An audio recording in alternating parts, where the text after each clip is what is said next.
After we have seen in the last video what was the dominant faith of the early church during the first 4 or 5 centuries, today we're going to take certain quotations from the church fathers themselves. What do they say about the future punishment? Is it eternal? Is it limited in its duration? This is what we will discover in this video.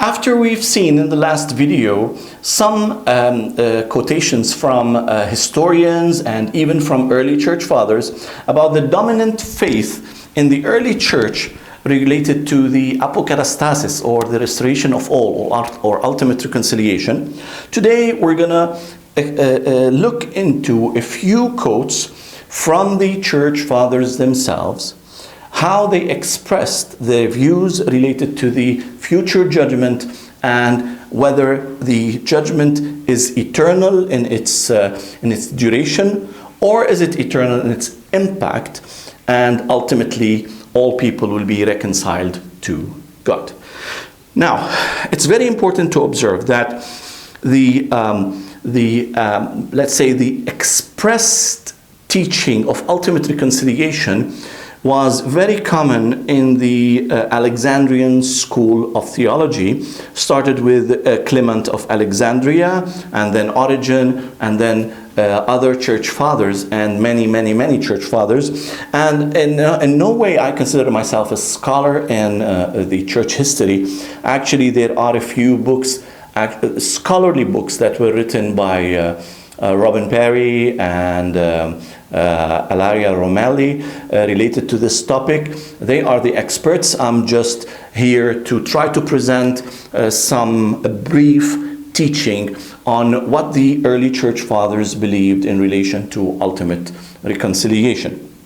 So with this understanding in the back of our minds, let's look into some quotations from the early church fathers, and just to repeat one important idea. And why is it important to look into the quotes from the early church father? For a simple reason. Because many people will accuse us, if we teach ultimate reconciliation, that we're heretics, that this is something new that we presented, that the church history was dominated by the faith in eternal conscious torment, but somehow we liberals, a few liberals that came at the end of the age, and they taught this new teaching of ultimate reconciliation, that everyone will be reconciled to God. What we're trying to prove here is that that's false, and that this accusation is inaccurate, and that along the church history, even very early in church history, and some of the people considered saints across the church history, there were many people who were considered and who believed, expressed their belief in that, and believed in ultimate reconciliation, and that at the end the punishment is limited in its duration, and it's not eternal, and it's not conscious, but rather it is a limited duration punishment that will eventually lead to the purification of people who will be ultimately reconciled to God. So from that angle, we're just taking some quotations to prove that faith in ultimate reconciliation can be considered an orthodox faith. Orthodox in the sense of accurate, biblical, conservative Christian teaching. So let's see some quotations, and I'm going to start with Clement of Alexandria. As I mentioned earlier, and I repeat it again, I'm not an expert in church fathers. I just enjoy being a student in this area, and there are many people who are experts in this and have written books in relation to this topic. So let's start with one quote from Clement of Alexandria, who lived from 150 AD to 220 AD. Now, being born in 150 AD in Alexandria, which is close by to the Holy Land, and it is the church that Saint Mark, the writer of the Gospel, started through his preaching in Egypt. This is very close to the apostolic teaching. So what did Clement of Alexandria say? He says this quote, in his Stromata 7:2. He says, so he saves all, but some he converts by penalties, others who follow him of their own will, and in accordance with the worthiness of his honor, that every knee may be bent to him of celestial, terrestrial, and infernal things. That is, angels, men, and souls who before his advent migrated from this mortal life. So obviously, God, in the view of Clement of Alexandria, saves all people, whether they are in heaven, on earth, or under the earth. Now, the three major church fathers known for their faith in ultimate reconciliation are Origen, in addition to Clement of Alexandria, is his disciple Origen, who lived from 185 AD to 254 AD, and as well Gregory of Nyssa, 332 AD to 398 AD.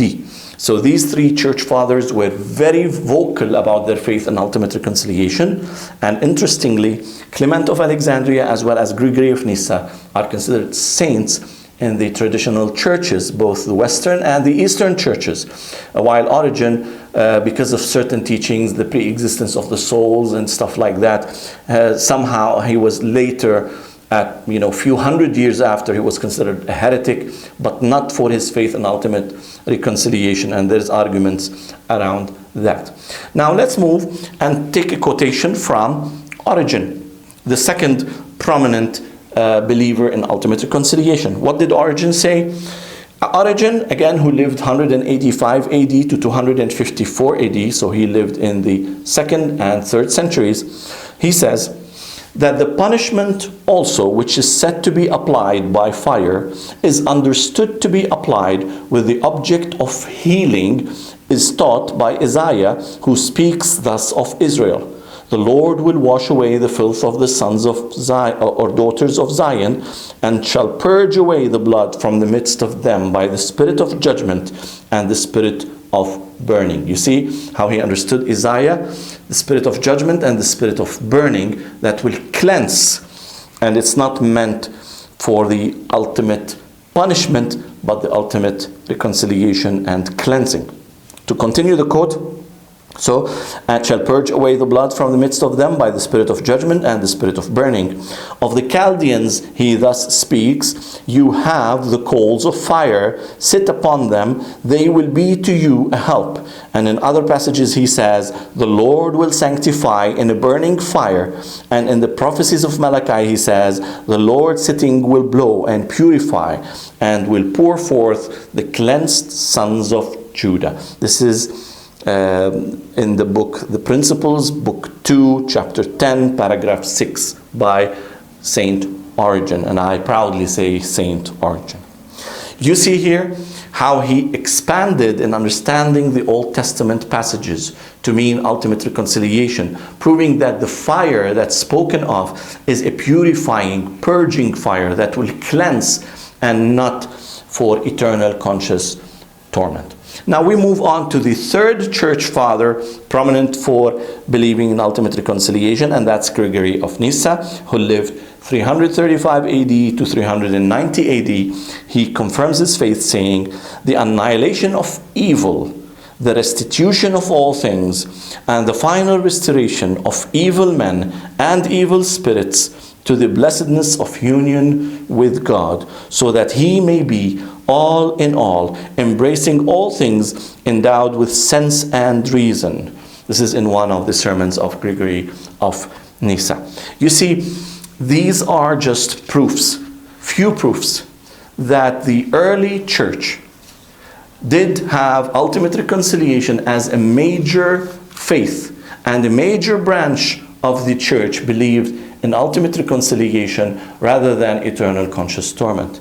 And if, as of the 6th century and beyond, the eternal conscious torment became the dominant teaching of the church, earlier on, before that, the church did believe in big chunks, if not in all chunks of it, in ultimate reconciliation. So today, if you're scared, if you're hesitant, if you're in doubt, the Bible clearly teaches that God is love, and that God's intention is ultimate reconciliation and restoration of all beings.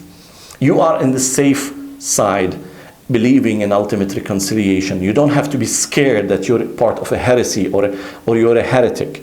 You're not, because you just understand and believe God's love and mercy that endures forever. God's mercy endures forever, God's love endures forever, and ultimately will reach out to all creation. Even the evil spirits will be touched by the love and the mercy of God, who is able and who's willing to save all, reconcile all to himself, purify all, and ultimately become all and in all. And in this way, we conclude our study and series of teachings on ultimate reconciliation. And in the next episode, we will be moving into more and more topics. Don't forget to follow this channel, subscribe to this YouTube channel, follow our Facebook group, and be involved with this ministry so that we can spread the knowledge of God in deeper and a mature way, understanding the love and the mercy of God, understanding biblical truth, understanding how God can touch your life today to plant the seeds of love and reconciliation in your heart, love to all His creation, love to each other, and just be able to absorb and understand God's love in a deeper sense. God bless you, and see you in the next video.